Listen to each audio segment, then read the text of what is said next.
Okay, good morning, everyone. Good morning. Let's pray and let's continue with our study of the book of Acts. Could one of us from the class pray?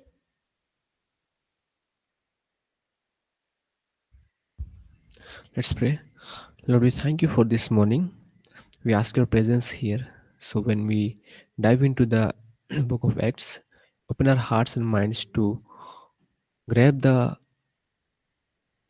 words, grab the studies that you want to show us through this book, O Lord. Fill us with the knowledge, give us with the wisdom and the knowledge, Lord. And bless these students and our teacher also, Lord. And everyone, those who are studying online. In Jesus' name we pray, O Lord. Amen. Okay. Do we have our phones? Yeah, I wanted to show a couple of photos. It'll be good if you can have your phone. You can quickly bring it and come.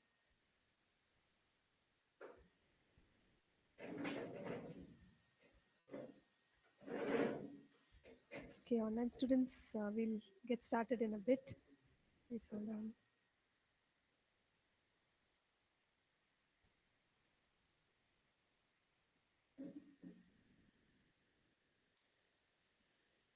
Yes, good morning. Good morning, Lucy. Good to see all of you. Andrew, Arista, Sapu, Biju, Deepu, Sister Gertrude, John, Kofi, uh, Prasad, and Sam. So good to have all of you. All right. So let's begin with a little bit of recap. If we could talk about the key themes in the first chapter, that'll be helpful. And then we can do a review of the second chapter also and continue from there. First chapter, what are some highlights? Yes, the ascension of Jesus, the promise of the Holy Spirit, then appointing of the 12th apostle, and who was chosen? Matthias was chosen. Then Acts chapter 2, what's happening? Yes, so the baptism of the Holy Spirit, the very first time ever, right? So it happens. There are 120 people in the upper room. They are baptized in the Holy Spirit and they are praising God in an unknown language or tongues which people could not understand. Oh, sorry, in this case, people understood, but they could not understand themselves. And then what happens? Peter's sermon. So Peter stands up to explain, okay, and he refers which what portion does he refer to? Joel chapter 2, which talks about the outpouring of the Holy Spirit. So he uses that passage to explain that this is what you're seeing, this is that, connecting to Joel. All right. So one thing, okay, let's summarize. I'll come back to this one, this particular point. Okay, so he uses the passage from Joel. Anything else that he describes in a sermon?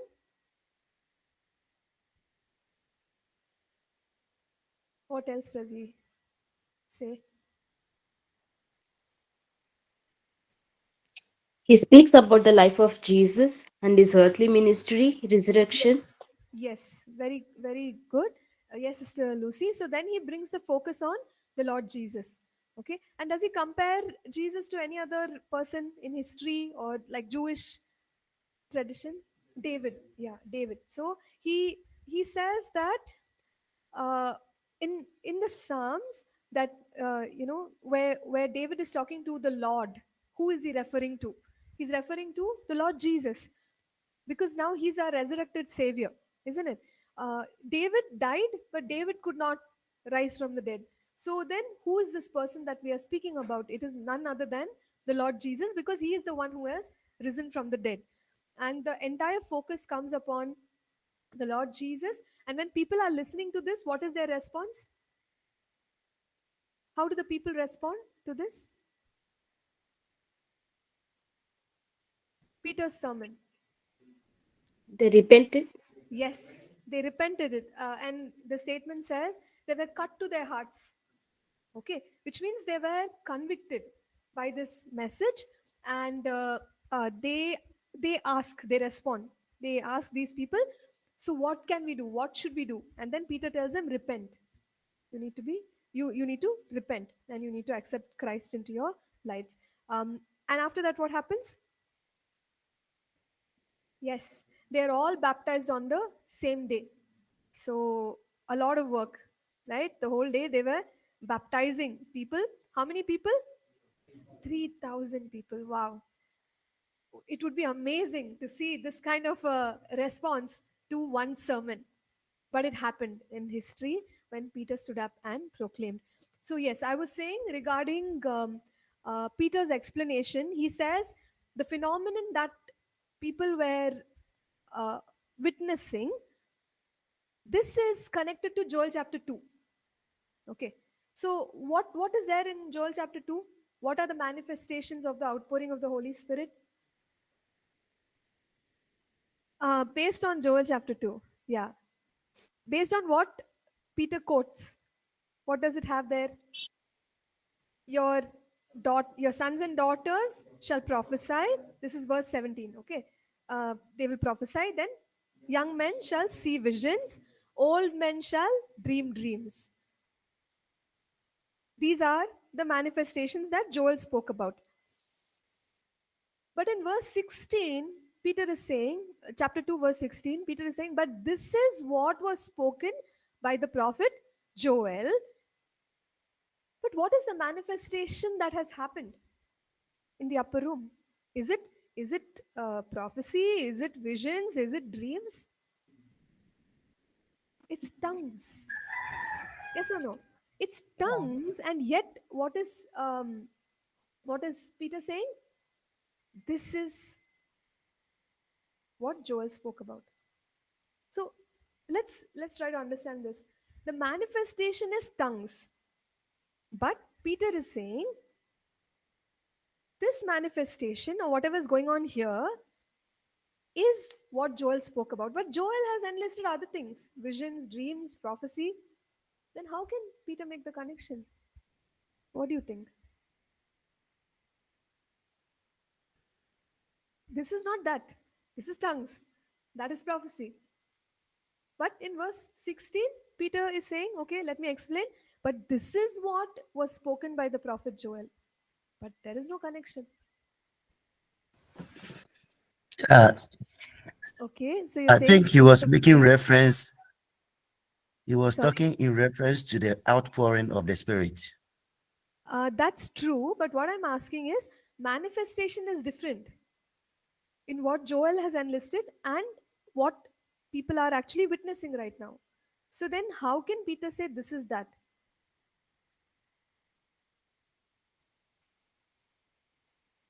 Right, we should expect visions, dreams, prophecy, then we can say this is what Joel spoke about. But how did Peter make that connection? Sister, He is can I affirming. say something? Sorry, sister. Yeah, by pouring out, I will pour out my spirit on all flesh.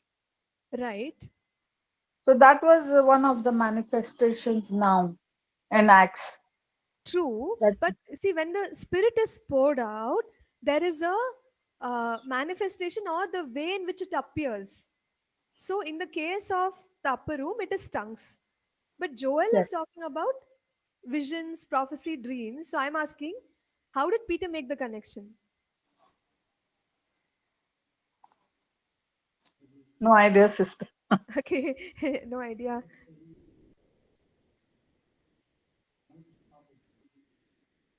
Okay, so all right, we can say Peter was only able to make the connection by by the revelation of the Holy Spirit, because if he had to look at it logically, then he would have been confused.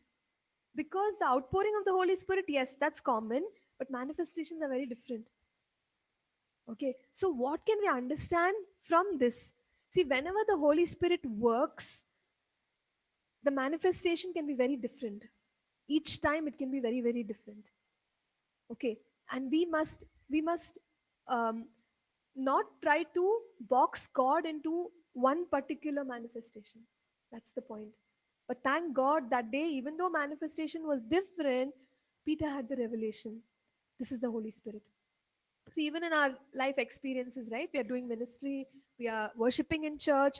Maybe at a particular time, given point in time, the way the Spirit of God is manifesting is not common, or it's not comfortable for us. Even in some of the revivals we see, the way the Holy Spirit manifested Himself is quite different.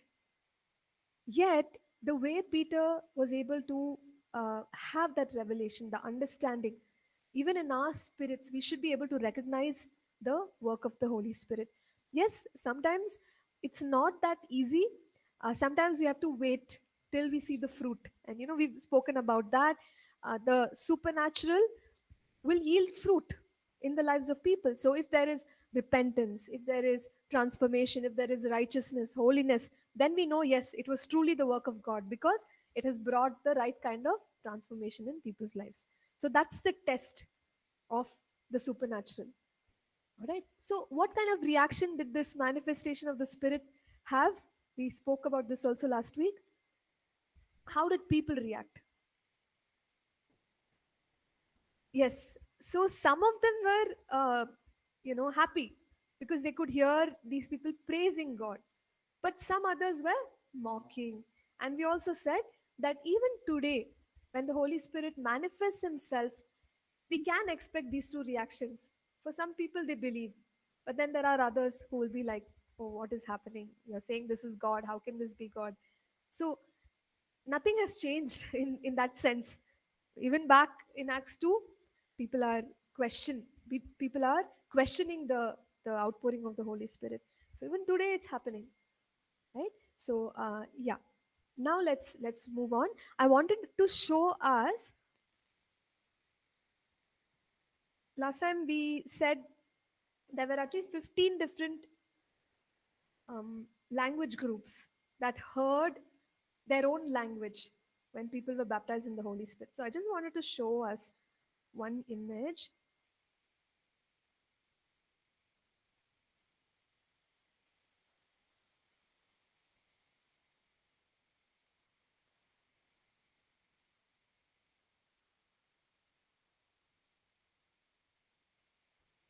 Please let me know if you can see it.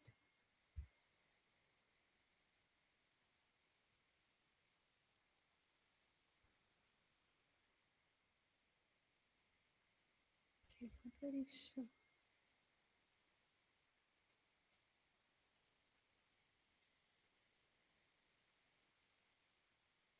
I'm just going to share my screen.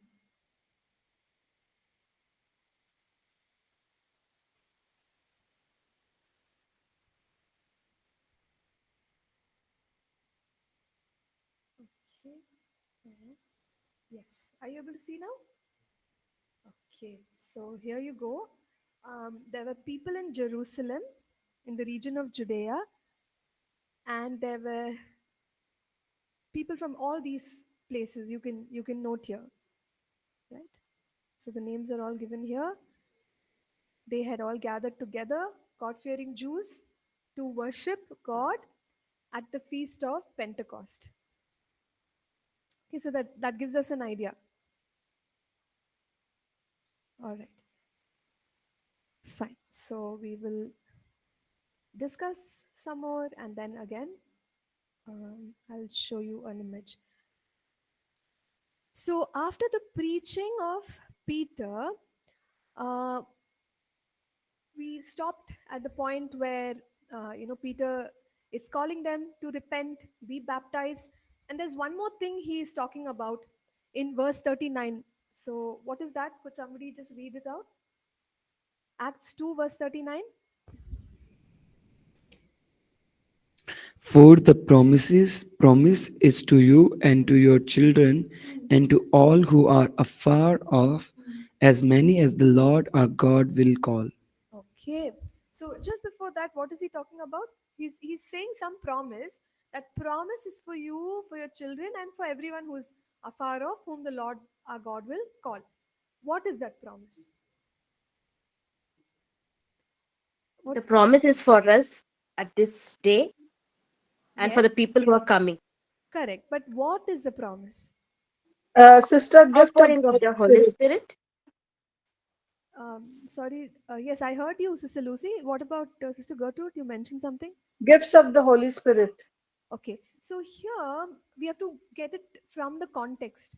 From the context, what we see here is receive the gift of the Holy Spirit, which is nothing but the baptism of the Holy Spirit, because that's the experience they've had today. Okay, and of course, the manifestation of tongues and maybe any other gift of the Holy Spirit as well. But the main point here is baptism in the Holy Spirit. So, who is this baptism for?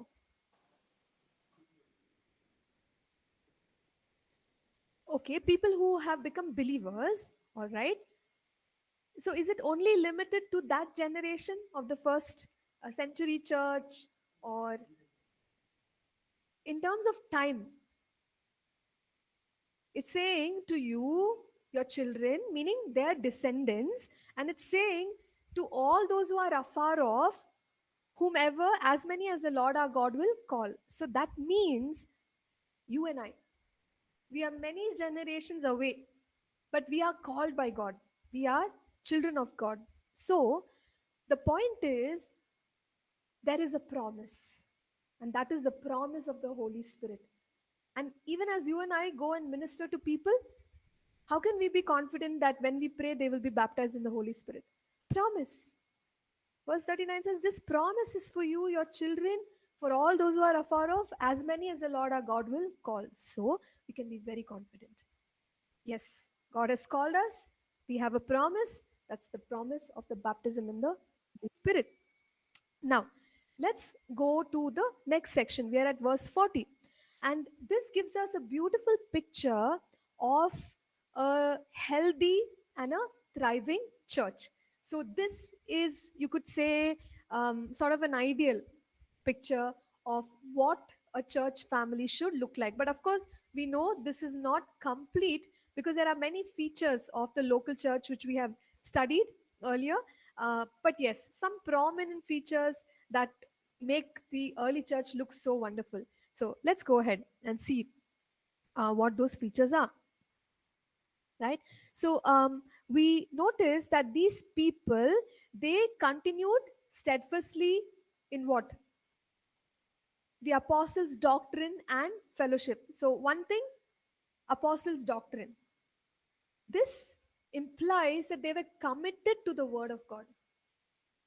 They continued steadfastly.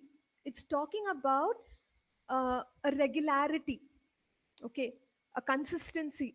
So, they were committed to the word of God. So, what is apostles' doctrine? What could it be?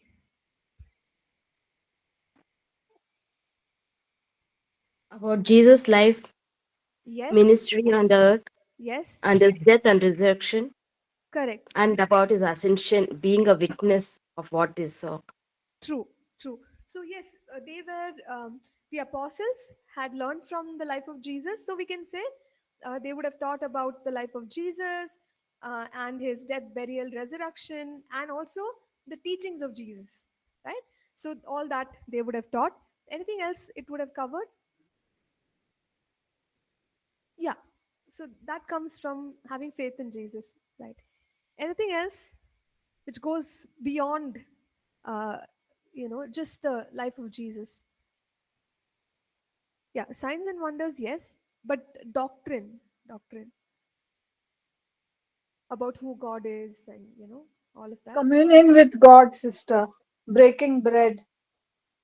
Yeah, so that is fellowship, Sister Gertrude. We are talking about doctrine, apostles' doctrine. So what we could also say is that Jesus uh, re- honored the scriptures, right? So the scriptures that Jesus held on to. So we call it the Old Testament. Even that is part of the teaching, because Jesus followed those things. And not only the life, the teaching of Jesus, but also the scriptures that Jesus himself followed. These believers would have taught it. See, it's like what the Great Commission, right? What did Jesus tell the disciples? Okay, you go preach the gospel. So they preached just now. 3,000 people are now saved. What to do next? Discipleship. How do you disciple? They're teaching the word steadfastly. It says these people are continuing in the apostles' doctrine, nothing but scripture. So, commitment to scripture is a wonderful feature of the early church. What else do we see? They practiced fellowship. So, again, people can ask the question, I'm born again, I'm a believer. Why should I be in church? I love God, God loves me enough. I don't want people in my life. However, the the life that the believing life we live out in the body of the church, okay, the body of believers. God gives us gifts, He gives us calling. For whom? If we were all self-sufficient, then why do we need gifts and the anointing of God to do various things? Because God wants us to be in the community of people, ministering to them, receiving from them. None of us are self-sufficient. All right. And so here we notice they are fellowshipping. They are interacting, they are blessing one another. Okay. And they are worshiping the Lord together. So there is this element of fellowship in the early church. And as we continue to look, I'm at verse 42, we see that they were breaking bread. What is breaking bread? Communion, Holy Communion. So they held the sacrifice of Jesus highly. They remembered it because that's what Jesus told them to do. Remember, do this in remembrance of me. So they partook of the Holy Communion together. And it says, and in prayers. So they continued to be a prayerful community. Were they a prayerful people earlier? Yes, very much. We saw even in Acts 1, they were in one accord. And when they were waiting for the outpouring of the Holy Spirit, they were together in prayer. So they are a very prayerful community, and that's a beautiful feature. So, what are 4 things that we saw just now? One is first, apostles' doctrine, word, okay, word of God. Second, fellowship. Third, communion, okay. Fourth one, prayer. Oh, great. So these are some features. Now let's look at verse 43. It says, fear came upon every soul, and many wonders and signs were done through the apostles. So what is the 5th feature? Signs, wonders through the leaders. It's a supernatural church. Yes, they are adhering to the teaching, but at the same time, they are demonstrating, manifesting the power of God. It's a kingdom of power. So, the manifestation of the power of God is very real in the early church. And the next feature we see is the 6th one, verse 44. Sister, one second. Yes. This fear is referring to the reverential fear towards God. Yes, reverential fear. You're right. Okay, sister. Thank you. Yes. There was, honor towards God. And verse 44, we see that these people were also a sharing community.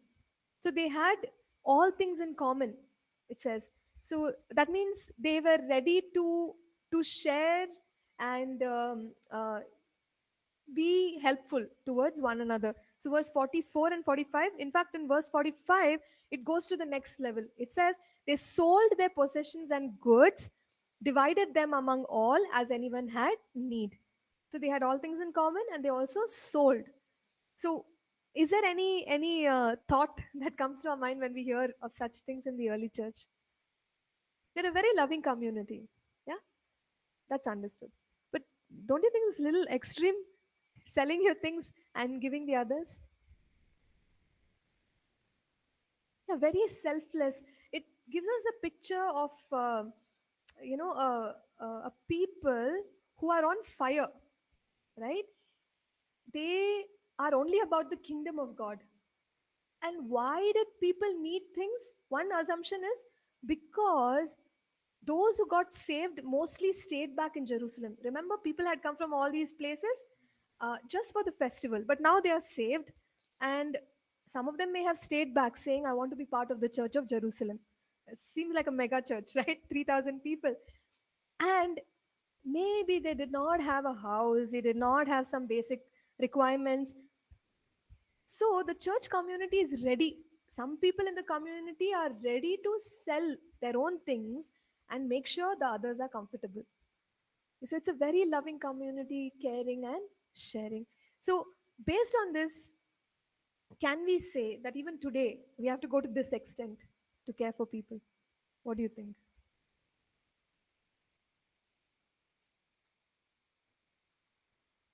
Yes or no? Yes. Okay. We can. Yeah. Um, so see, it depends, right? In the situation that they were in, there was a great need and they had the readiness of heart to do this also. So I think it always depends on the situation, how God leads us. It doesn't mean every time we have to uh, sell our things and go out of our way. Yes, if the Lord leads, why not? We can do that. When we study, especially in the book of Thessalonians, how Paul talks about the importance of working. Like, don't be a person who is depending on others. Make sure you are taking care of yourself, right? Without exploiting others. So we have that teaching as well. So we must encourage people to come to that place where they have enough. If having done all they are lacking, then yes, we can go to any extent to be able to help people, right? But this doesn't mean to have, like, okay, in our church, today's church, nobody is selling and giving, so something is wrong. It's not like that. It really depends on how the Lord is leading us. Of course, in the early church there was an incredible need, and their hearts were prepared to the extent where they were even willing to sell and give to others. Okay. Yes. Is that fine, or please? Could you Yeah. also conclude, ma'am, that in the early church that people were of one accord and all were there on one same page? Yes, they were of one accord, they were on the same page. And that helped this Yes. gesture. Yeah, it helped to be sharing to this extent. All right. Yeah, so we've seen some features. What are the features?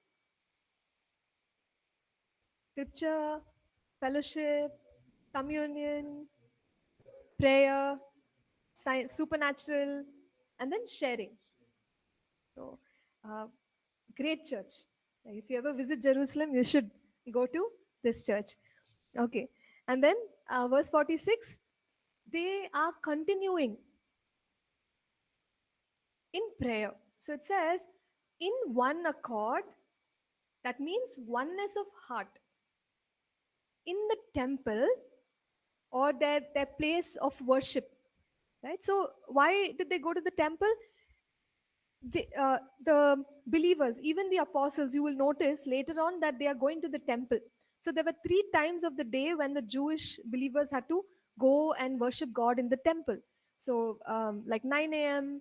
in the morning, then in the afternoon, I think 12 noon, and then again 3 p.m. So they have their appointed times when they have to go to the temple and worship. So these people also were pious and they continued to keep those timings of worship. So they went to the temple, and there they fellowshipped, they were in one accord, they prayed together.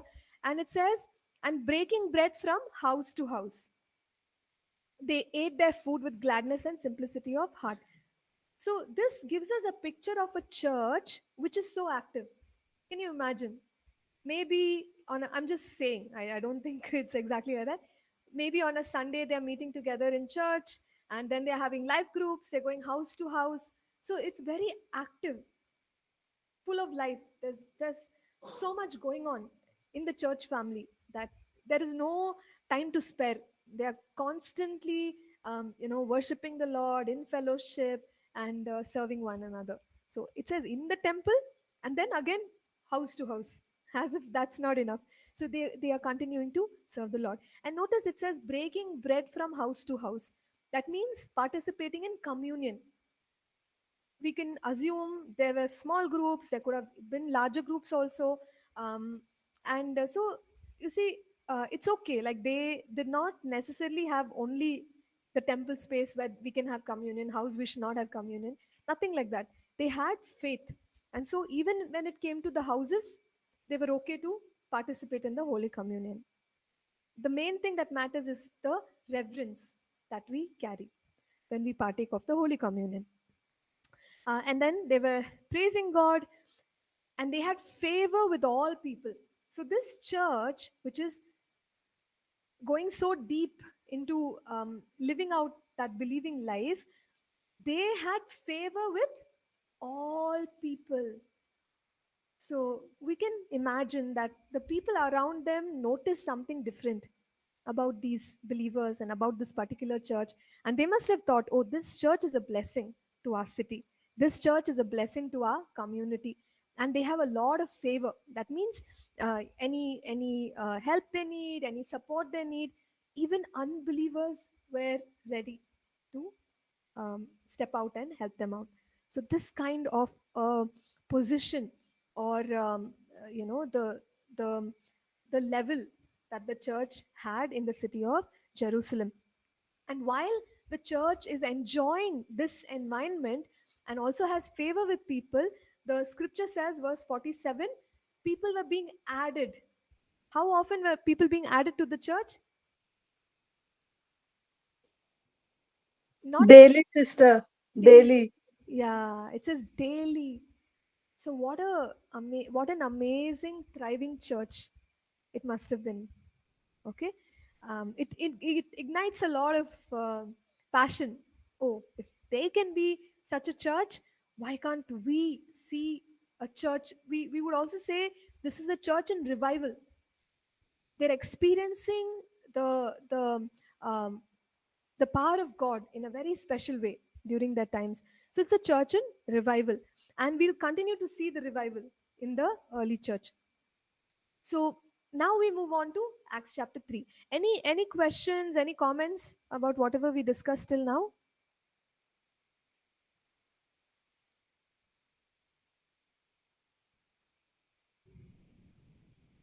You kind of conclude there were no much differences in the church, especially in the last part of chapter 2.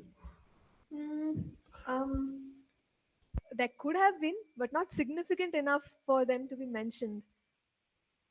So let's remember, we'll come to it later on, like Acts chapter 6. Around that time, they'll have some issues. Okay, so when there are people, there will be issues. There will always be. So the main thing is the leadership has to be led of the Lord to sort it out in a godly way. So I'm sure there would have been some issues, but not significant enough to mention them. Mm. Yes, yes, correct, correct. Later we'll see that. Yes. Any comments from the online batch? Yes. So if you speak into the mic, they can enjoy the comments. That's why.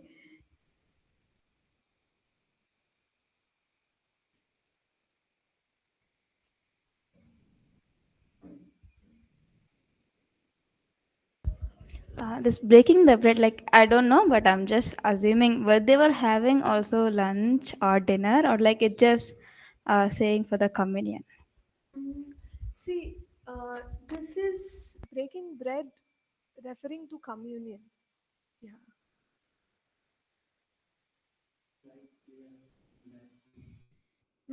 Life groups. Yeah, maybe. I know.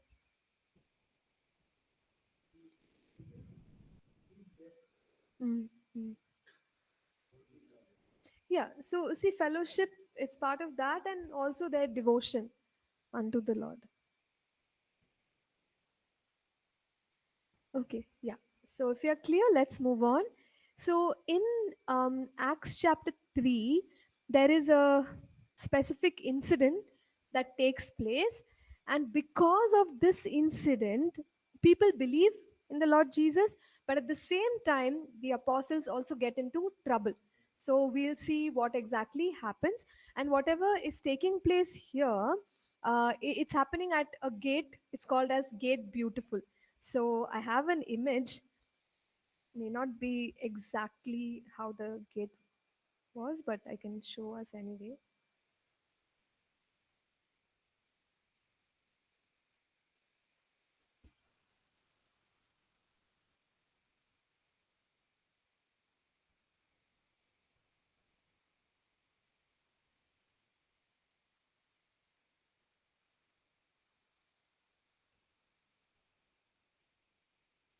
Okay, I'll just show you my entire screen.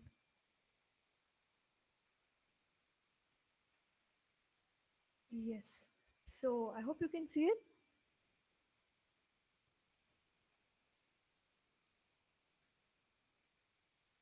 Yeah. Okay. So this is the gate beautiful.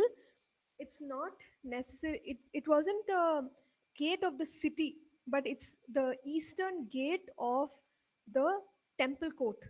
So that's what Gate Beautiful refers to. It's popular or it's well known because of um, the majestic design of the gate. It was metallic. It was made with metal, and it was a very beautiful gate. It's called as Gate Beautiful.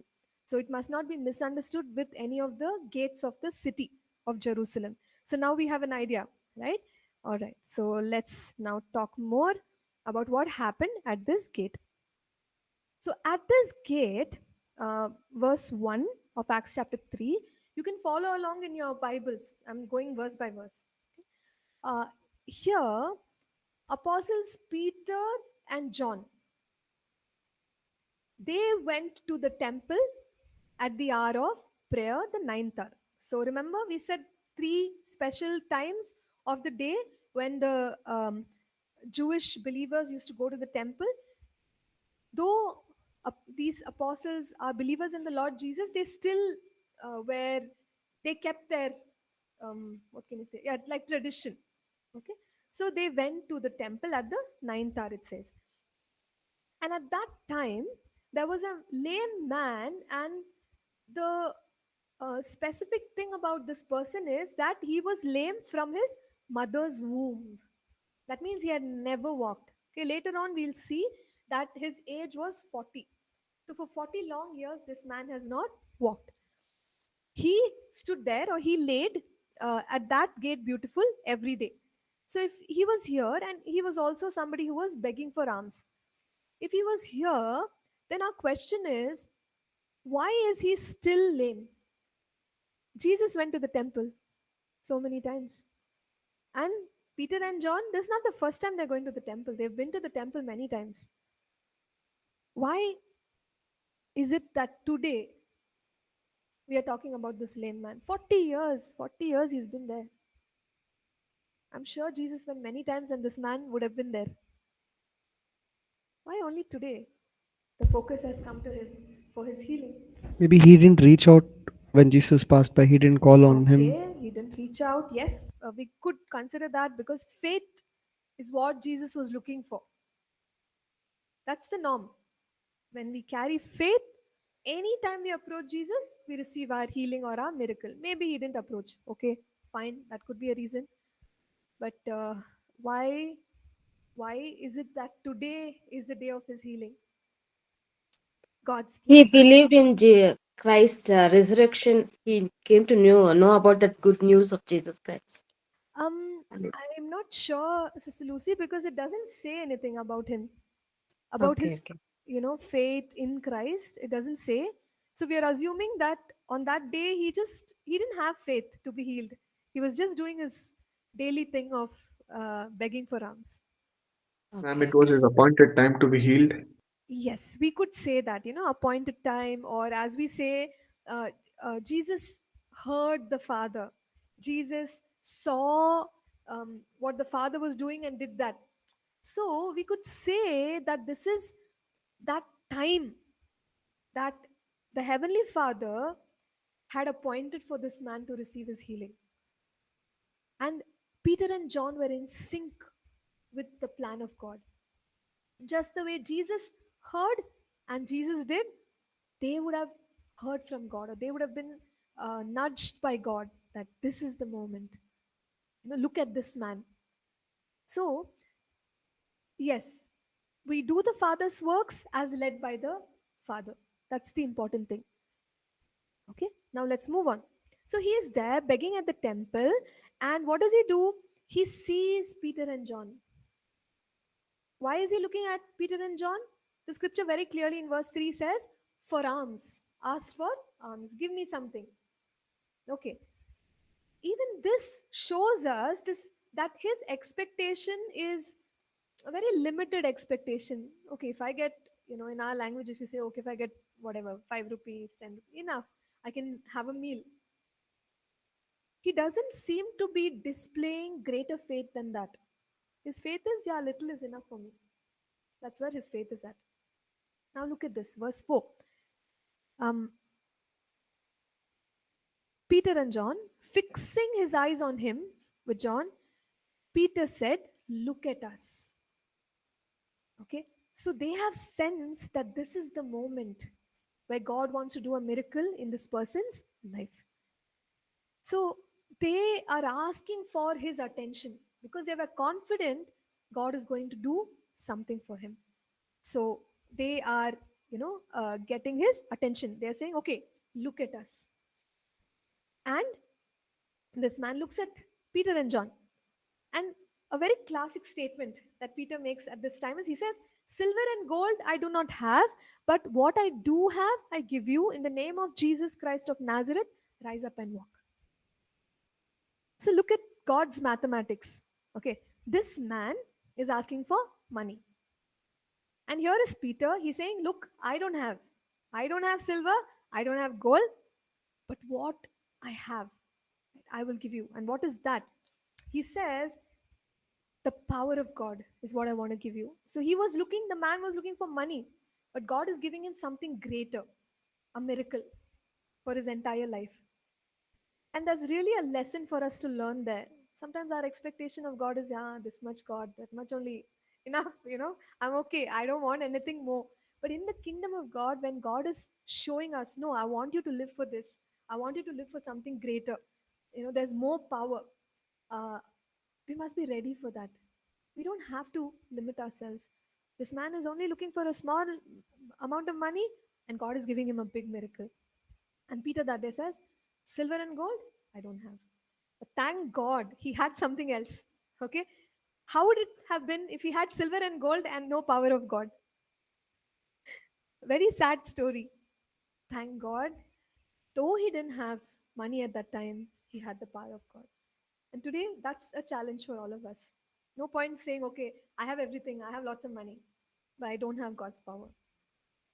So we should never become that church, rich in resources, rich in strategy, rich in everything, but zero power of God. That way we can't do the Father's works. But that day, even though these people did not have money, resources, they had the power of God. And he's saying, okay, I'll give you the power of God. In whose name? Jesus. Authority in the name of Jesus. Look at the confidence. Rise up and walk. Sometimes I wonder, did they know this man? Had they known, like if you were to, excuse me, Peter, he's not walked for 40 years. I don't know what would have happened to his faith, right? Maybe he knew that in that moment, great faith took over him. Just think about this. Would you and I go and tell a person who's not walked for, rise up and walk? Everyone is looking at us. What if that person does not walk? Yeah, but we could even say this is the operation of the gift of faith. Okay, so when the gift of faith operates in us, what happens? We believe things which we cannot believe in our natural ability. So that day, Peter believed. He says, rise up and walk. In the name of Jesus Christ of Nazareth, rise up and walk. One command, right? He's issued the command. What happens next? He holds this guy. He took him by the right hand and lifted him up. And the scripture says, and immediately, his feet and ankle bones got strengthened. That's the miracle. One support, and the man actually stood up. And he was he was excited. The very next, as soon as the strength came back into his leg, verse 8 says he was jumping, leaping. So, sort of outside the temple, you had the walkways. So there is one called as Solomon's porch. So in that place, this man is running up and down about 800 square feet. He's running up and down. Nobody is able to control him. Okay, his excitement, because he's never walked. First time at authoritative command of Peter and that one help, the man got strength. And as soon as he got strength, he's running, leaping, praising God, thanking God. So it was a notable miracle. And verse 9, the scripture says, all the people saw him walking and praising God. So amazing. Sometimes we wonder, oh, too good to be true. How could this happen? But God is the one who's created us, right? Our body. He knows. He knows how it works, how, what is supposed to be fixed. In a moment, the lame man was leaping and walking, praising the Lord, and it became a noticeable sight. Okay, and people even noticed. They said, verse 10, they were like, "Oh, we know this person. Isn't he the same guy who used to sit at this gate beautiful and beg for alms?" So it was a reality. You Nobody could deny. Nobody could say, "Oh, you made it up." It happened in front of their eyes. Okay, so when such a thing happens, when it happened, what was the reaction? We noticed there, people were filled with wonder and amazement at what had happened. So they were happy. So if you and I experience a miracle like this, what would be our reaction? How would you react?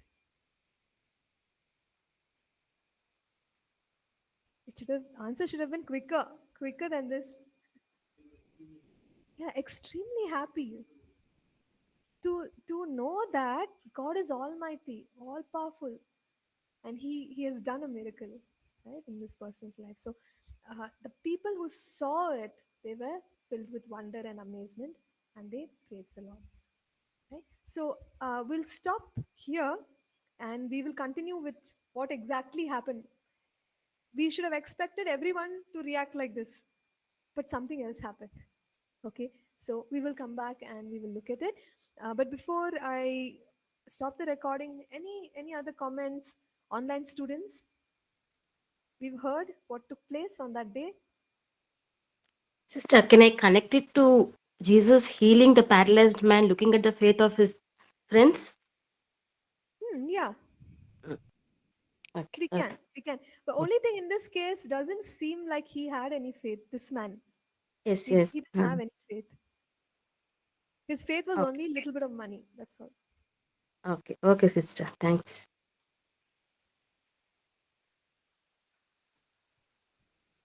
Yeah. All right. So let's go ahead. Let's take a break. We'll come back and discuss more. Thank you.